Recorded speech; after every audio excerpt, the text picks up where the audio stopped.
Good day guys and welcome to another episode of Riding in Tandem. RIT, Riding in Tandem, RIT. With me, RM, at sa episode na to susubukan natin ang first drive nitong B30 June. Ano, ready na ba kayo? Tara na!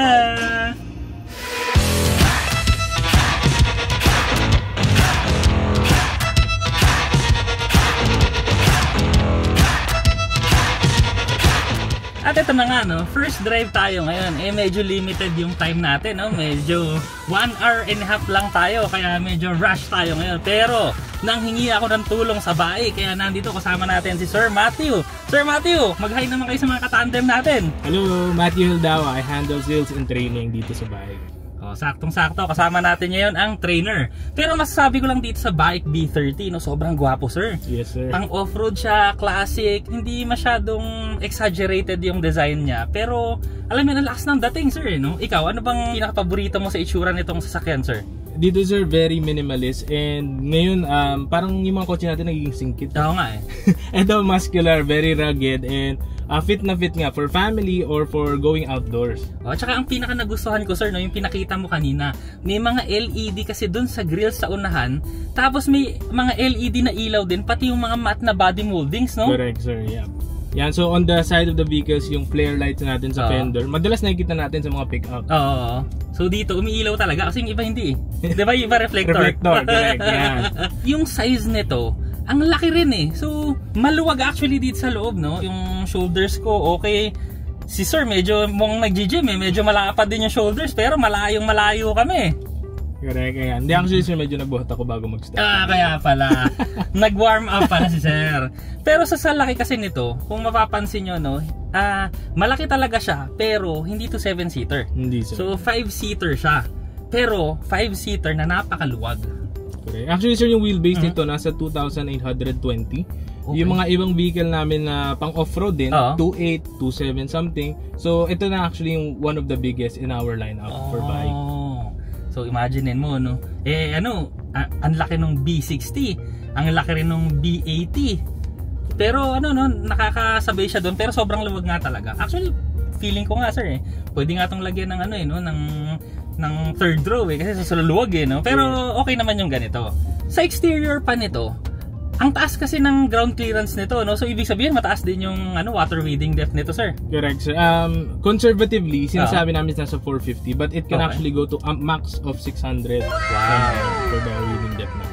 So, umpisahan muna nga natin sa makina. Yes, kasi sir. ito, ang gamit natin yun, ito ba yung 4x4, sir? Correct. This is the 4x4 natin for B30. So, 4x4 yung gamit namin ngayon na all-wheel drive na hybrid. Full hybrid, hindi mild hybrid. So, ibig sabihin niya, no, naka 4x4 ka na, matipid ka pa sa gas, tapos ngayon ginagamit pa namin dito sa city, napaka-komportable ng suspension. Parang pinagsama-sama namin lahat, no, in one package. Yun nga eh, di ba? Jackpot!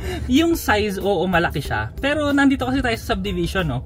Ang dali niyang i-maneuver. Yun yung importante kasi sa akin, sir. Pagka kasi sobrang laki ng SUV, medyo hirap akong dalhin, lalo na sa mga parking sa mall. Pero ito, no, manageable yung size niya eh. Isa pa nga, sir, yung gusto ko sa mga vehicles, personal ko na lang to, more of visibility. Liwanag sa loob, and we have our big panoramic sunroof. No? So magla-light up pa yung loob na interior natin. Hindi ka mahihirapan mag-drive, yung visibility sa paligid natin. So napansin ko naman dito sa interior, sir, kakaiba rin yung interior nyo, no? Meron dito parang may mga horizontal na lines na design. Correct. Tapos green, kakulay nung sasakyan natin sa labas. Ano nga ba ulit yung pangalan ng green na to, sir? Ito, sir, moss green. Moss green, okay. Diba, ang kulay kasi ng B30 ngayon, so tatlo sila, white, green, and matte gray. platinum gray natin. So tatlo lang talaga yung color niya, may iba pa? 5, sir. Meron pa tayong jet black and meron tayong light gray na kulay. So yung interior kasi nito, sir, pare-parehas ba ng kulay silang lahat? Na iba doon yung sa pearl white natin. So meron din tayong kotse rito ngayon na pearl white. Ang mix naman ng interior color nun parang dark gray and may orange na stitching. Okay. Yung 4x4 ang nakita ko parang 300 plus horsepower, tama ba, sir? Tapos 400 plus din yung torque. Actually, sir, nasa 400 plus yung horsepower natin, nasa 680 plus yung Newton meter yung torque. So tatanungin ko lang kita, sir, ano to, sports car? Pero performance car level na yun, sir. 400 horsepower, 600 Newton meters ng torque. Sir, kasi kanina ang drive natin naka-eco lang tayo, sir, 'di ba? Try Yeah, kaya natin, naka-EV sir, mode tayo. EV. I-try natin kasi 'di ba meron tong 7 mode, sir. I-try muna natin yung isa yung sport mode. So, Sige, set muna natin, sir. Ito ba 'yon? Dito ka, sir, sa orange. Okay. Yan. And then, i-switch natin. Hanapin. Comfort tayo ngayon. Sport. Yan. Sige. So, yan. Naka-sport mode tayo ngayon, sir. Kasi 400 horsepower tapos 600 Newton meters of... Testing natin konti lang, no? Kasi nasa subdivision, di natin pwede sagarin. Ay, putik.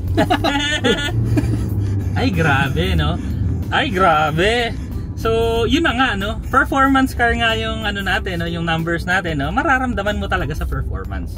Correct. So, yung sinama ko na yun sa engine, no? 1.5 turbo tayo. Pero, nag-act siya na parang naka 3 liter ka na engine. So, VGT yung turbo. Naka Miller cycle tayo for this engine. Wow! VGT pa. Ibig sabihin, any rev range, no? Gumagana yung turbo. Napakahusay. Isa pa nga, ramdamin lang natin, sir, ha? Ready, set, yo! Yung kasi talaga pag hybrid, no? Instant yung torque, no? Yes. Pag motor kasi malakas. Oo. May ituturo ko sa iyo, sir, pero okay. tingnan natin kung gagana. Okay. I-floor mo, sir, yung... wait lang.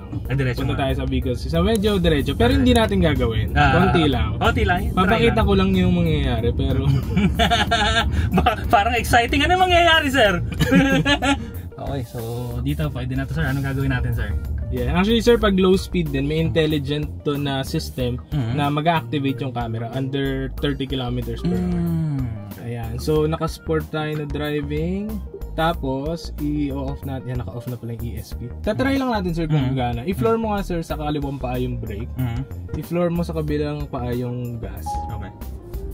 Ay, teka. May lumabas, ejection mode. Sir, ano daw? Baka tatalsik ako palabas. Hindi, sir. So, actually, yan yung launch mode feature ni V30. Okay. So, dahil nabanggit mo na sporty siya, no? Outdoor siya, pang family, pero parang pang sports pa. Ayan, so yun yung launch mode natin. Hindi ko alam kung gusto mo i-try, pero yun yan. Pag finloor mo yung brake, tapos finloor mo yung gas, biglang bibitawan mo yung brake, maglo-launch mode tayo. Okay, so try na natin, sir. Kasi ano naman kumbaga, yung manageable speeds lang. Pareha, no? Hindi naman natin isasagad, yung maramdaman lang yung unang bigay. Okay, so gas, bitaw ng preno, game! Ay, uphill pa to, pero ramdam mo yung G-force. Oh my gulay. Uphill to, pero ang lakas talaga niya, mga katandem. Pero dahil hybrid, matipid pa rin to sa gasolina. Sir, may ano na ba kayo, yung figures nito kung ilang kilometers per liter ang andara nito, sir? Meron kami, sir, sa global, pero gusto namin kasi i-test muna sa Philippine roads bago kami may i-publish, kasi baka i-try out natin, tapos hindi natin makuha, medyo ma-frustrate. Pero so, yun nga, narinig ko yun, sir, sa Beijing Motor Show, no? Sabi nila mga around 1,000 kilometers daw yung kayang takbuhin itong sasakyan na to.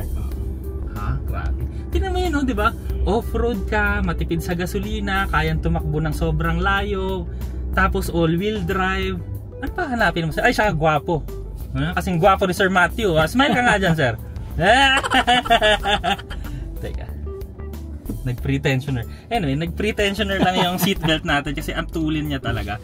Pero at least, di ba, alam natin na may pretensioners yung seatbelt. Hindi ako nakagalaw eh. Speaking of the interior, napaganda rin ang quality, no? Kasi may mga soft touch materials din. More on gray, tapos meron ditong mga green na accents eh. Tapos ito, gusto ko yung shifter, sir, no? Palapad. Yes, parang aircraft style nga yung tawag namin dyan sa natin, sa shifter natin. Tapos may bilog din na wheel dito. So ito yung pangpalit natin ng mode, sir, diba? So ilan nga ba yung modes nito, sir? So we have 7 drive modes for the 4x4. Then sa 4x2 natin, may 4 drive modes. Okay. So paano nga natin? So gamit natin yung Eco, tapos yung Sport, at saka Comfort. Yun yung gamit natin, sir, no? So meron pa siyang Snow, Sand, Muddy, Wading, Flood Wading. Ba, Flood Wading, okay yun Ayos na ayos sa baha to, sir. Correct. Tapos Sport. So yun yung mga driving modes niya, no? At saka ang kinaganda dito, all-wheel drive system. Pero hindi mo na kailangan mag-isip kung ano ba gagamitin natin ngayon. For high, ano ba gagamitin ngayon? For low. So dito kasi, no, dahil all-wheel drive system siya, always on na siya. Tapos pag namili ka ng modes, kung ano yung kailangan ng mode na yun, siya na yung magde-decide, di ba, sir? Correct. Yan. So yung sa mga, of course, different terrain, kung madulas ba yan, maputik, meron siya mga ina-apply na different alteration sa ating system. Sa braking man yan, sa steering. So siya na, hindi ka na mag-iisip. Sa hybrid system kasi nito, ang daming nangyayari. Pero alam mo yun, hindi mo na rin kailangang isipin kung ano yung nangyayari dito sa hybrid system niya. So kagaya ngayon, no, nakikita ko kasi dito ngayon sa screen, no, yung engine natin umaandar, nagcha-charge siya ng battery. So may parang green na linya na gumagana papuntang battery. Tapos ngayon, dahil nga pababa pa yung kalsada, no, meron din tong gulong na arrow na papunta sa battery. So, ibig sabihin kasi, pababa tayo, nagre-regenerative braking pa to. Correct. Oo, diba? Ano ba yan? Sir, anong ginawa yung sasakyan ito? Ba't naandito na lahat? Isa pa nga, no, isa sa medyo hindi natutuwa yung mga gumagamit ng kotse, yung mga piano black. So, dito, halos wala ka na makikita sa interior. Hindi ka magsasmudge, hindi ka magsascratch. So, very easy to maintain yung ating interior for the B30. Napansin ko rin kanina sa interior, sir, kasi nagta-tracking shots kami ni Kuya Regan, no? Shoutout natin, Regan's Ride, subscribe din kayo sa kanya. So kanina, nandiyan kami sa likod, sobrang luwag, naka-4 pa ako dun sa likod. So, ang galing, no? Tas yung space pa sa likod, napakaluwag din. Di ba yung ibang mga sasakyan, meron silang mga removable na cargo cover. Anak ng tokwa, dito nagulat ako, sir. Dinemo sa akin ni Sir Matthew, no? Yung, cargo cover mo, nagiging lamesa. So, di ba kung outdoorsy type ka, hindi mo na kailangan magdala ng lamesa kasi automatic meron na itong kasama sa likod. Yan. Pwede kang magpunta sa mga lugar sa Tanay, mag-camping ka, mag-samgyup ka sa labas. Oo, yun, di ba? Pwede. Isa pa, kahit gabihin ka, pwede kasi may sabitan doon ng ng ilaw. Hanep naman talaga. Sobrang daming features na nating nasabi pero meron pa. Eto ba, meron din tong adaptive cruise control. So, kasama ng adaptive cruise control, no, meron din tong mga ADAS na Advanced Driver Assist System. So, kasama na dun, sir, yung mga ba yan? Dami yan eh. Ayan, so meron tayong mga Intelligent Cruise Assist, Forward Collision, mga lane change, lane keep, door opening warning, rear cross traveling. Hindi ko alam, na-experience ko na nagbabike bumukas yung pinto. Ako yung sa pool. Intelligent high beam, ayan. Intelligent high beam. So medyo marami tayong suite na ADAS. Okay. So safe na safe ka na sa laki ng sasakyan mo, safe ka pa sa tech, matipid ka pa sa gas. Hindi ko na natandaan lahat, ang dami. Pero importante doon, napakaganda pala nitong sasakyan na to. At kung ako sa inyo, ang dami na rin ng bike na dealers, no, sir? Yeah. So, kung gusto nyo i-test drive din to, punta na lang kayo sa pinakamalapit na bike sa inyo. So, salamat, Sir Matthew, sa pagsama mo sa amin. Salamat, sir. At intayin nyo na lang mga katandem yung full video natin para ipaliwanag natin lahat ng features nito. Maraming salamat sa panonood. Sana nag-enjoy kayo sa video na to. Next video na! RIT, riding in tandem. RIT, riding in tandem. RIT, riding in tandem. Siksik na impormasyon mula kay RM at Elaine. RIT, riding in tandem.